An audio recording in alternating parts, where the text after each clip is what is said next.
we have come back from the dead. I think it has to do with the fans a lot. Oh, it absolutely does. But it's different for us. The people that Eric Kripke's now, the people that were at the head of the show when Alona and I came on the show are now no longer there. So they don't know us as much as they know other characters. So I don't know that my daughter and I, we have both come back separately. I don't know if we ever come back. No, here's what I think. This is my take on it. When they finally, in 2050, wrap up the show, I bet you will see, because you know it's going to be big, right? It's going to be end of the world big. I bet you they'll bring back a lot of characters, and I would not be surprised if Alona and I came in that. That's my take on it. I don't know what yours is. I'll go with that one. Yeah, that's a good one. Dan. I mean, they want to bring us back before. I will say this, that I've had conversations here and there with the people who used to be my bosses, that there have been a number of times they've talked about just bringing everybody back. And then they looked at what that would cost. So I know the ideas in their head that I don't think they're ever done with any of us. You know, all you got to do is write 5 or 6 letters a day to Warner Brothers and tell them that you're dissatisfied with the people who are still on their show. And you'd like to go back to something a little more real and intriguing. And Ty, they kind of left it open for you to return from purgatory. They did, but I need to point out, first of all, that you guys are actually correct. My character, Eli, in season 2 is still alive. So he's been alive for you guys out there. You were in season 1? No, that's good. You're right, you were in season 1. It's called Hell House. Go. So I actually have a character that's still alive. And Benny's bones have not been burned, so he's in purgatory. He's gotten out of there twice already. It seems not to be that difficult. So I suspect he's going to come back and he's going to hook up with Eli and they're going to hang out. Yep. Hey, we'll go over to you. All right, my question is actually for Jen. It comes from a friend in Puerto Rico. She wants to know if Crowley and Bobby actually use tongue.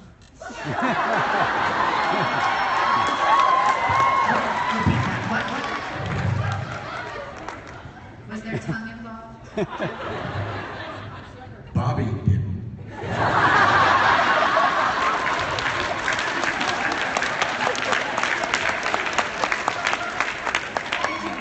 Thank you very much. Great question. Yes. Hi, come on up. This is Brianna. She has a question for Alona. She met her yesterday, and she told her she would ask this question. I remember. Is Jensen a good kisser? Yes.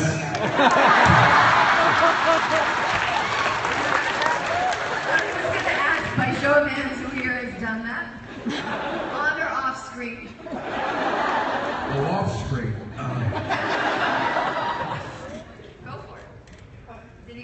Was there tongue involved?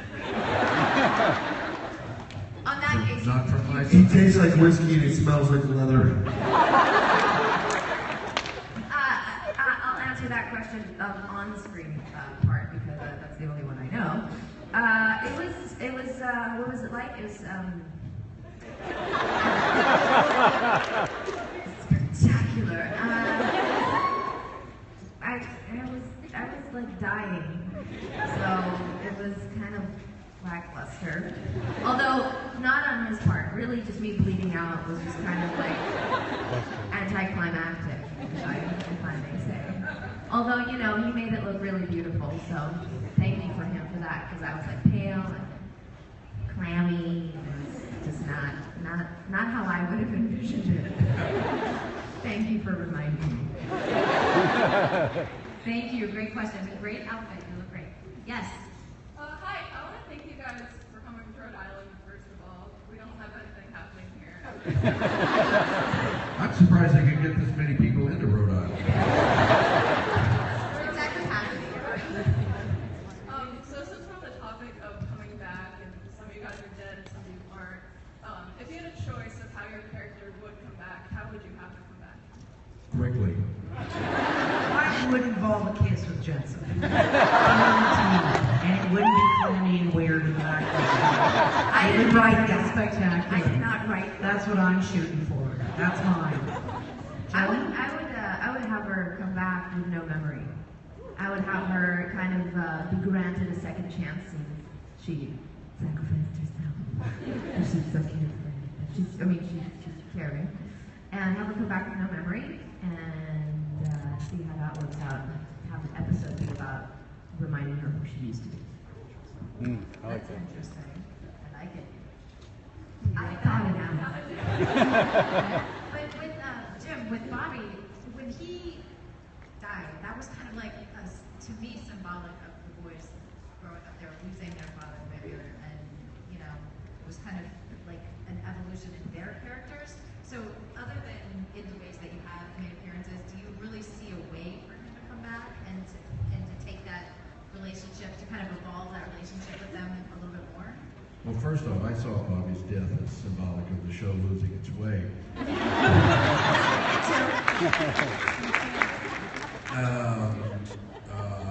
Well, yeah, I mean, frankly, not that I don't have other things to do, but I spend a little bit of time every hour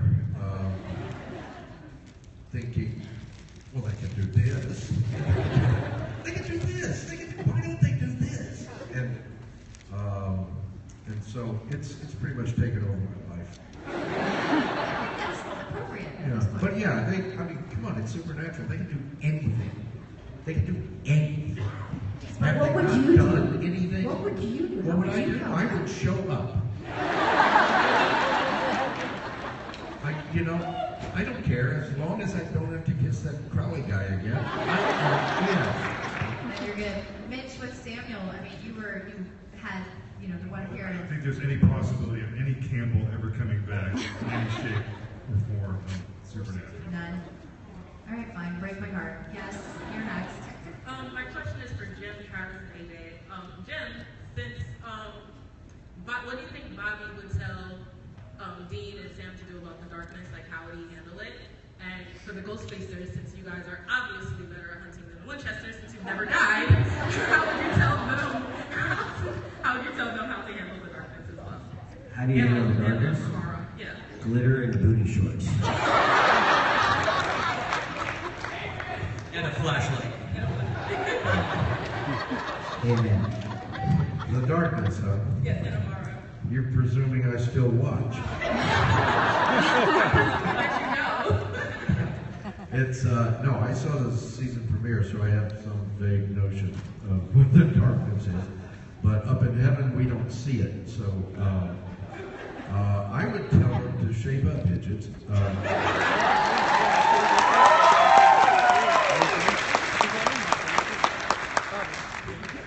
And one more thing, Jim, can you call me an idiot, please?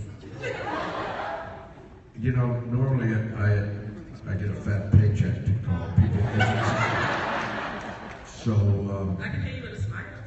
oh, just give me a big credit. You idiot.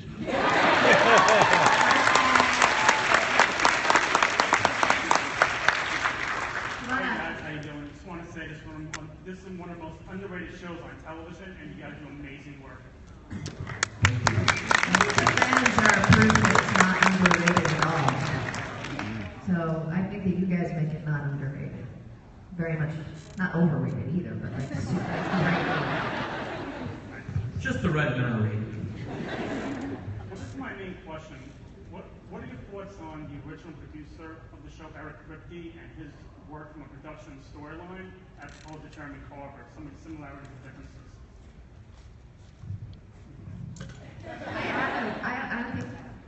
I don't think I worked with. We didn't work with the same person. So You guys did. Who's worked with both? You guys are still alive. Yeah, we actually got to work with RICC doing the Ghostfacers web series, and it was really cool working with him because he clearly had a very specific vision of the world, and he was adamant that his vision of the world, like he had a rule that if you couldn't Google it, it didn't exist, and so his vision of the world was very specific and very focused, and I feel like RICC's work doing that really helped set the stage for creating this world that so many people have enjoyed and have seen themselves as being a part of. The other thing though too, this is, you know, when Kripke left, because the Ghostfacers kind of came from Kripke's mind, and he was a real champion of it. And when Kripke left, and it's no shot on the other showrunner, the Ghostfacers kind of went with him. Because other showrunners were like, that's not the tone of the show, this is not what we're making. It's like, it can't be funny, it has to be dark, and Sammy didn't have to cry all the time. And that was the thing, and I remember him saying, like, it's a different direction that I'm going in. But he's the best, he championed us. He actually, for the first time, like, got behind Travis and I was like, do you guys want to write the Ghostfacers? You guys are good at improv, and he got behind us and set up the web series. He's like, you guys write it, you guys direct it. He championed us as these guys and really believed in us and gave us notes and just behind us. And so, Oh, I'm sorry. I was thinking on my watch. Jim, I was going to write you a part, and now I'm not. And you were going to make up with Travis. With Tom. I've seen you guys improv work. I thought, I'll give him something to work with here. Listen, we wanted you on the show. Your agent said we couldn't have you. You were busy. No, it was actually a money thing. It's true. I wanted some. That's for sure. Yeah, we weren't offering any. But he can do this for free. Okay, great. Thank you guys. Thank you. And let's go over here. Hi, I'm Siobhan. Nice to meet you. I was wondering if you guys had any funny stories from set. Any standout? I don't think anything ever funny happened. Real fun had on that set. No jokes, no pranks, no fart jokes, no hurting each other. It's such a dull place. Yeah. Huh? Funny stories?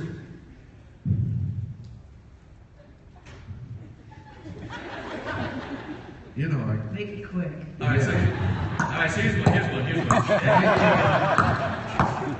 Maybe, how about not so funny stories? Let me see. Well, everybody always asks about pranks, which there are fairly few of compared to the number of times we can ask about them. But I do remember with a certain amount of joy, Misha winning a bet from Jared about something or other, and Jared paying him off by filling Misha's car with the correct amount in pennies. It was thousands and thousands of pennies. That was worth going to work for. I got a quick story. So, people talk about pranks all the time. So we're sitting on set, and Jensen and Jared come over to us and they're like, all right, guys, Misha's directing the next episode next week, and we really got to get him. We got to get him with a good prank. And Jared's sitting there, and Jared has like these couple of sticks, like a couple of plastic sticks about that long. And he's got them, and he's like kind of whacking them together, like with this kind of gleam in his eye. Like, we're gonna get him. And I'm like, all right, we're gonna get him. So, so I'm sitting there trying to think of a nice prank, and nothing's really coming to mind. And so we go into the heat tent while they're, it gets really cold in Vancouver. So we go to the heat tent, and while they're setting up the lights or whatever, and they have these director chairs. And you guys know the director chairs, right? And so I get to the director chair, and I kind of hop up on him, and I hop up on the director chair, and I just go.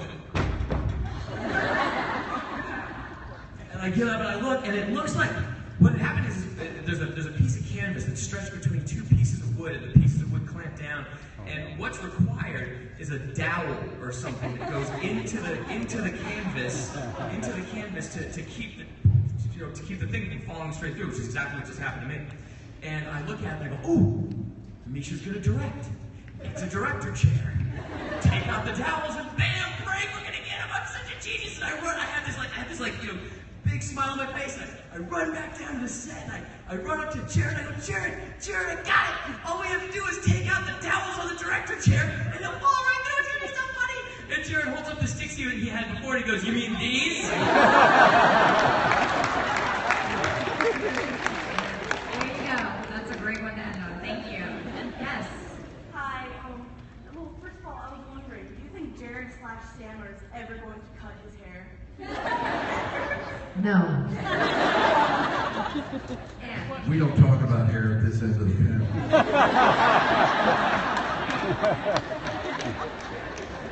I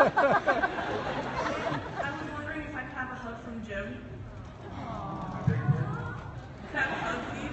You know what? You can get a hug downstairs later. Unfortunately, we can't have people coming up here right now. I'm sorry to be the bad guy. I'm sorry, but you look great, and I love your wings. Thank you. We'll do that later. Don't We'll worry, do that it'll be later all at this table. I plan to hug you all. He really is one big hug. He would hug everyone. That's why I have to say no. I'm really sorry about that. Yes. If Sebastian Roche were here right now, you'd all be going,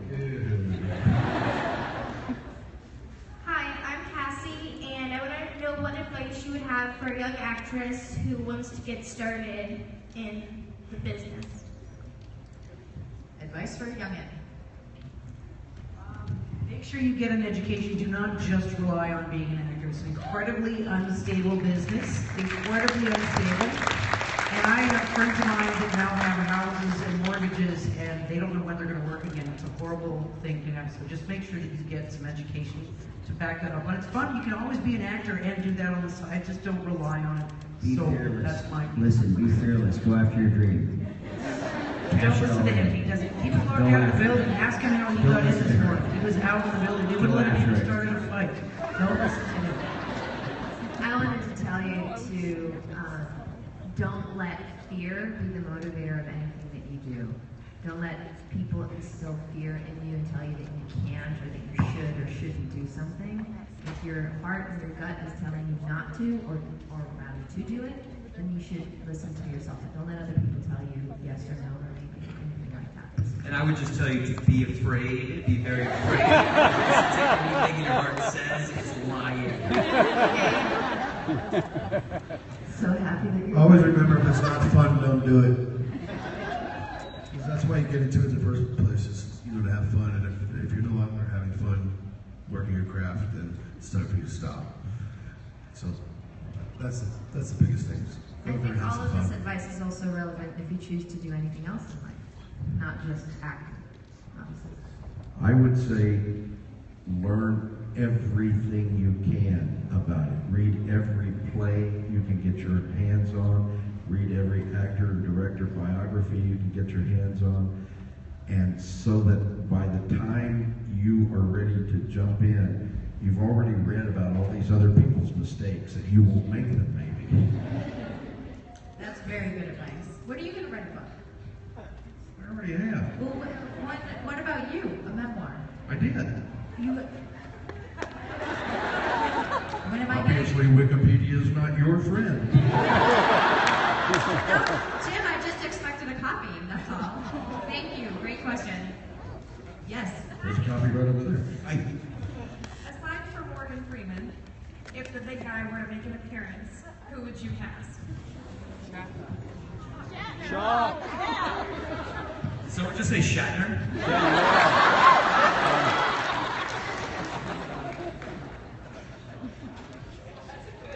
It's a great call, yeah. Bill Shatner, man. Shatner who? Billy. I don't know, I lean more toward Keira Knightley, but that's just me. Nick Nolte. Nick Nolte. Yeah, I think he'd be great. Are you kidding me? Yeah, that was kind of really hit on that. That Definitely would on that explain right. a lot in this world. All interesting choices. Thank you. How about you? Who would you cast? Probably Alanis Morissette. Who's a big fan. Girl power, lady. You go. Very interesting. Great. Yes. Hello. I just like to ask. I think I'd make a great God, just so you know. I think I'd do a bang-up job. Thank you. My question is that what is the most memorable episode that you guys have been in throughout like the Supernatural years, like from season 1 to season 5 or whatever, any season? Most memorable episode. Well, for me, it would, I think, probably have to be Weekend at Bobby's. Yes. It was Jensen's first episode as a director, and it was the first time anybody took the chance of letting me carry an episode of anything. And it was a really wonderful, fun, exhausting experience. So. What about Alona and Sam? You guys? Abandon All Hope, obviously, I think was my favorite. It was Yeah. our best work and our most fulfilling work, and the end of our work. That was Sorry, spoiler. Stick the word right in the yeah, that was a big one for us, and a sad one, and We still hear about it, by the way. I still get emails and texts. That's how we know. I don't know if this happens for you. Sorry, I'm totally shooting off here. This is how I know when that episode airs, because I will get tweets in the middle of the night from Norway, Germany, New York, across the country. Usually I know when thanking it us for airs making them cry. Because, yeah, and they're like, can't believe you're making me cry again, and they throw an expletive at us. So I know that it still runs, and I know that people still are affected by that, and that's, I think, I think it also was a very well done death scene for us both, and her response, and like our relationship was never explained in such a beautiful way prior to that. So, and we really like that. that was very moving. And it wouldn't be a supernatural channel if we didn't talk a little bit how women are killed off the show all the time. Did you guys know? Oh, women too?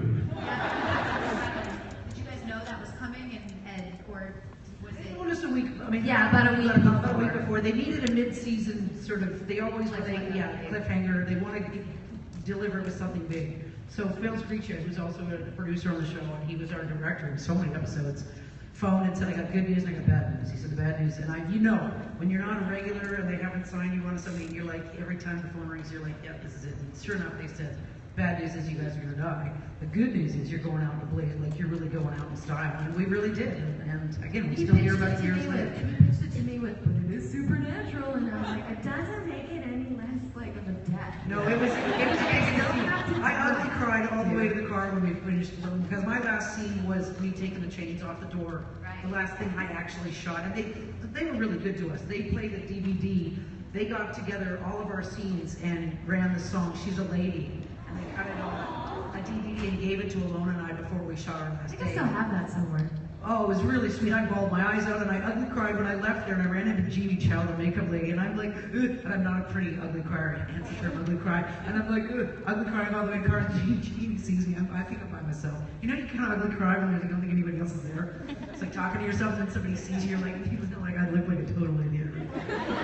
And I said, and all the way to the car, and she's like, "Oh my God, are you okay?" And I'm like, I just feel like I just lost my family. I feel like and she said, "You know what?" She said, "A lot of women who come off that show and got killed." She said, "I've talked to a lot of people that whenever they leave that show, because the crew and the cast are so wonderful, it really is one of those shows that I know everybody says it. No, it really is. Those people are so good, right down to the craft service people, and they're a tight family, and they're fun to be around. There's no prima donnas, there's no garbage that happens on the, well, not none, but very little. It's a wonderful show to work on. So you leave, and I was just, I felt like a hole in my stomach. She said, "You know, I've talked to other people who left that just did the same thing, that said it really left them like you just got broken up with and lost all of that person's family and friends. It really was tough to walk away from that show and go, wow, I'm done here. The chapter's over." It was really upsetting for me. I don't know why I started that.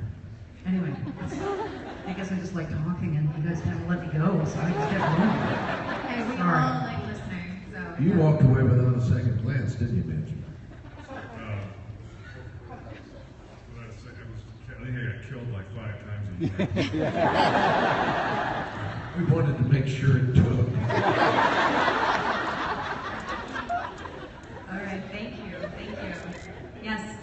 Hi guys. I just want to say you all have done such a fantastic job making me care about the characters that you play, and thank you for that. But Metatron, you're my favorite. I feel your pain.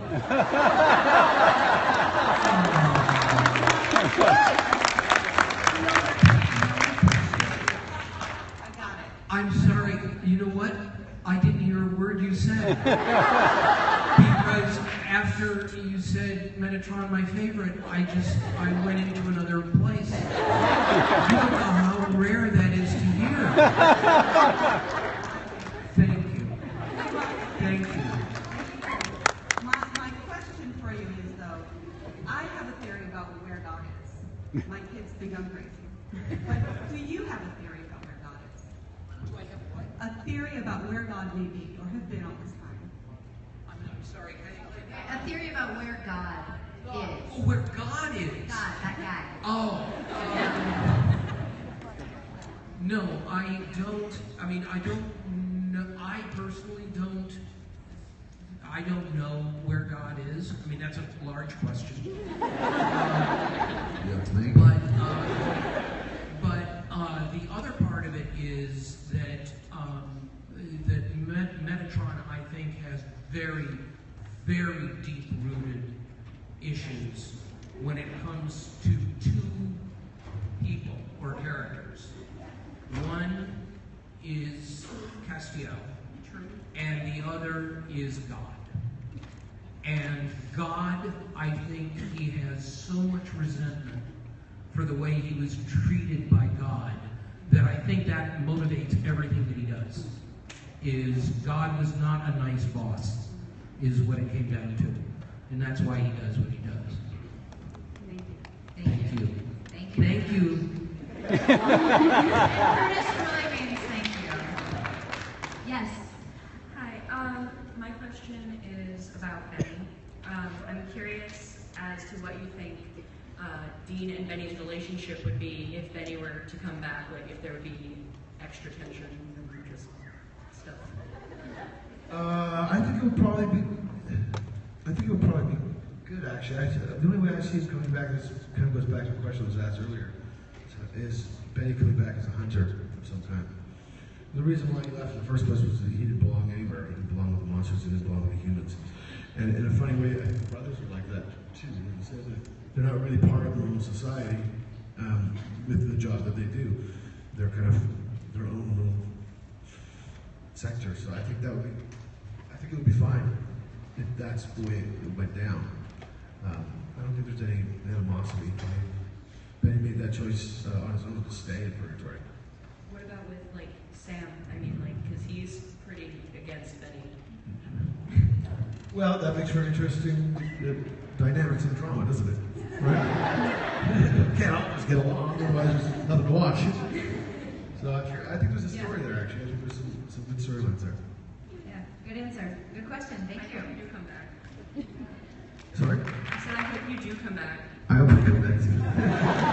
Not that one, like, flashback scene. That's not bad. Agreed. Well, the door's been left open, so cross your fingers. Yes. Hi. My question is for all of you. Out of all of the monsters, creatures, angels, demons on the show, what is your favorite creature? Okay, this is a rapid fire question. I don't know. Start. Favorite creature? Jensen's chest.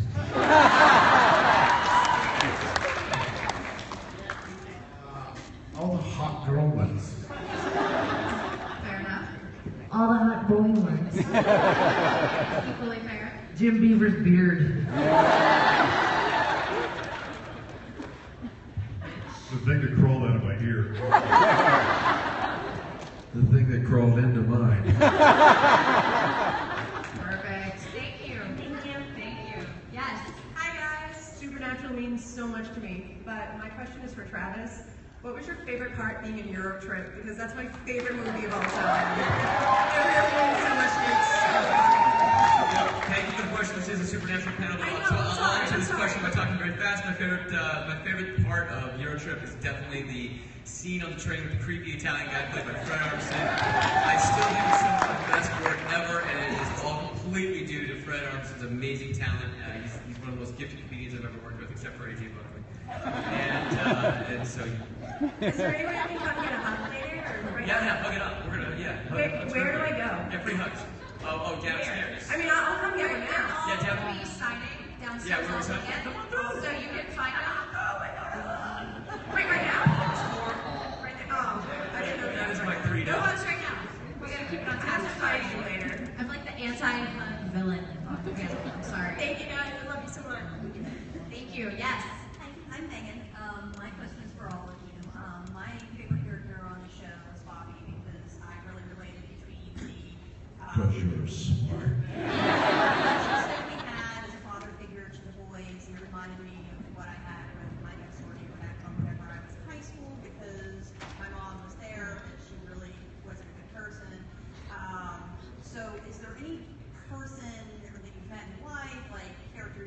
TV, person you know who kind of fed into the character that you played on Supernatural? For all of you. It kind of modeled. The end of that question trailed off a little bit. You're asking if he had an influence in his life that For anybody much like the Bobby character was to the voice. Yeah. Okay. I don't know. I mean, I think I channeled my dad a little bit, but my dad was not gruff at all. He was just lovable. I added the gruff.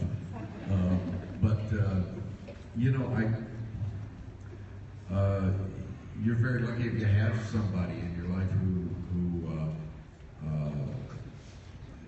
stands up to your BS and at the same time is there for you, watching your back all the time. And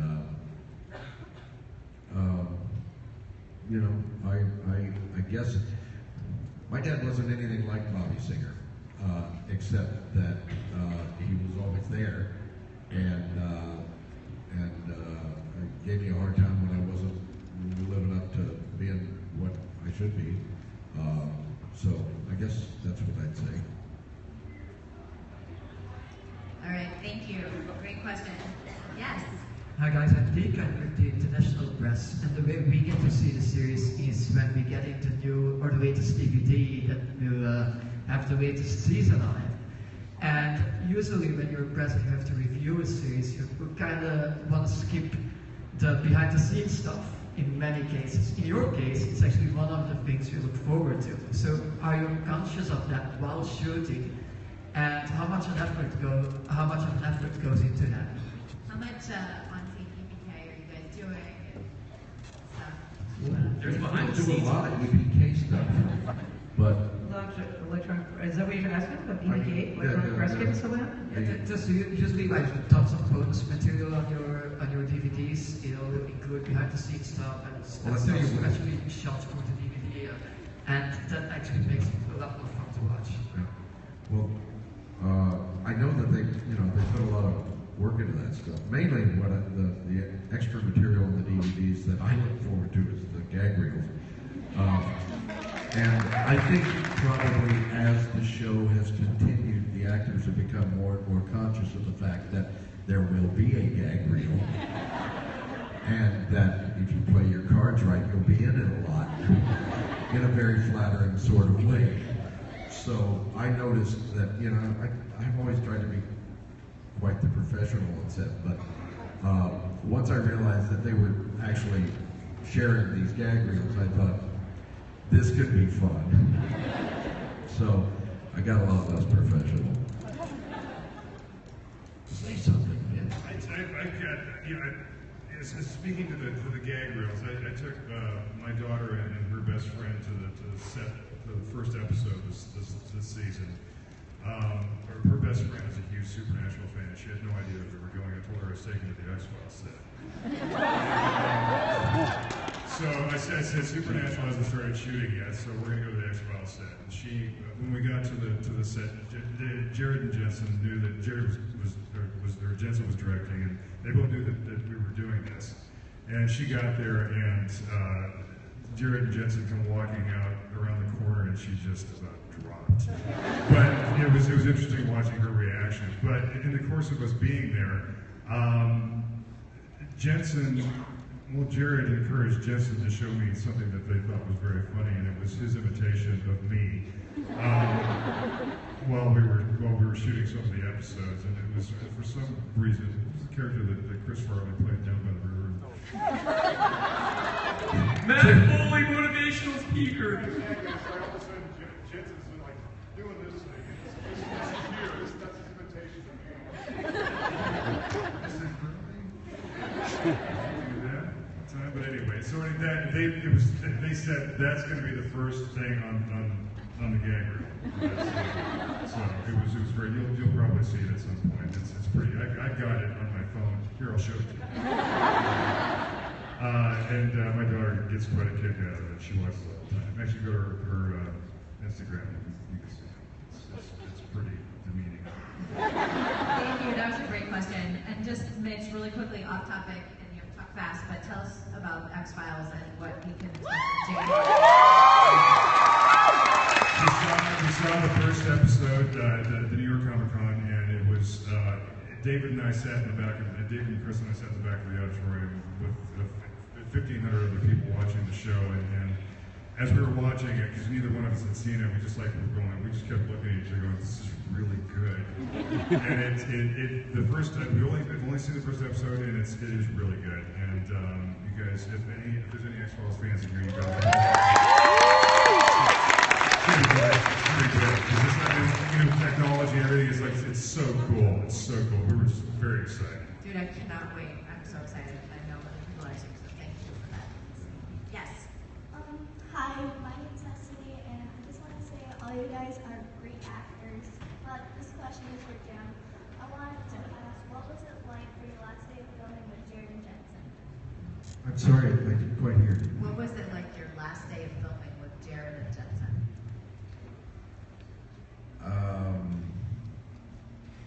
Which last day?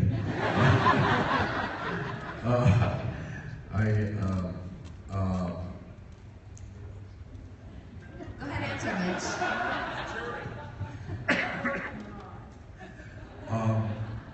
It was, well, I'm going to address it in terms of the last day. I was a frequent, semi-regular part of the show. Going back has been really mixed feelings because I usually go back for like a day, and I go back, I say hi to everybody, 150 hugs with the whole crew, and then 6 hours later I hug them all and leave again. So that's kind of weird. But the last day with Jared and Jensen was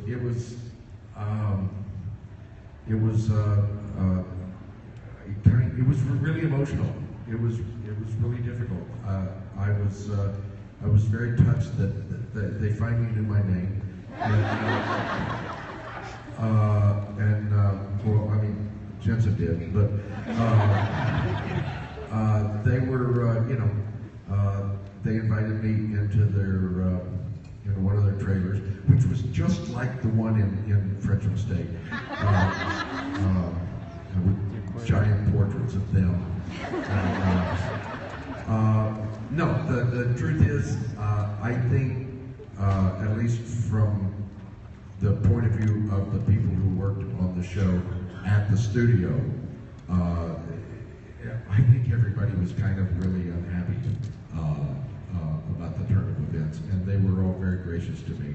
And it's a great place to work, and it's a horrible place to leave. Thank you. Yes. I heard that they aren't going to stop Supernatural until Sam and Dean are done. Is that what done with the show? Is that true? Well, I mean, they probably won't keep doing it after they leave. Because why? I have not heard that. I think that they will. Let's frame it this way. My sense is that they will do the show as long as Jared and Jensen want to do the show, which could be centuries, because they have nothing else going on. So there you go. It could go on forever. Thank you. And last question over here. I'm gonna pick like 3 actors, so I don't have to go through the whole each one says what they want. 2 Ghostfacers and Mitch, because I'm a huge X-Files fan. Sorry guys. You guys work on a show about fear and scary crap, and Mitch has been on solo shows where things try and kill him every 5 minutes. What in your real life are you actually afraid of? You, Ghostfacers, and Mitch. Well, and I think we have time for everyone to kind of throw. Okay, that's fine. I just didn't want to kill the... Sorry. Spiders, needles, and death. That's mine. I actually wasn't afraid of anything until I had a daughter, and now I'm afraid of my mortality.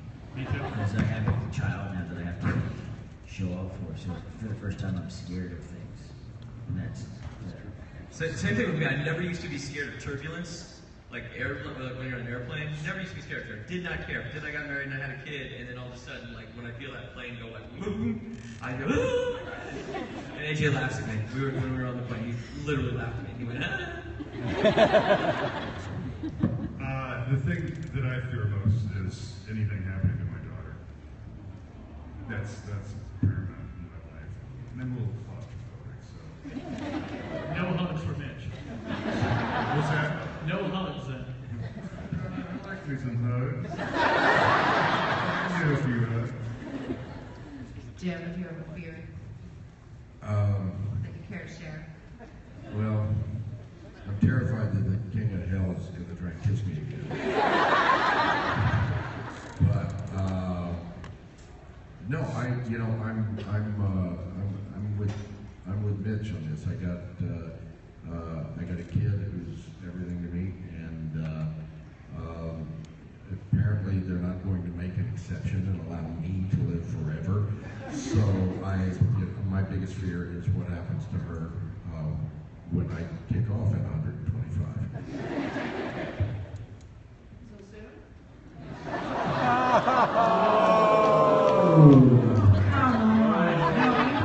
There goes the Ellen Bobby episode I was writing.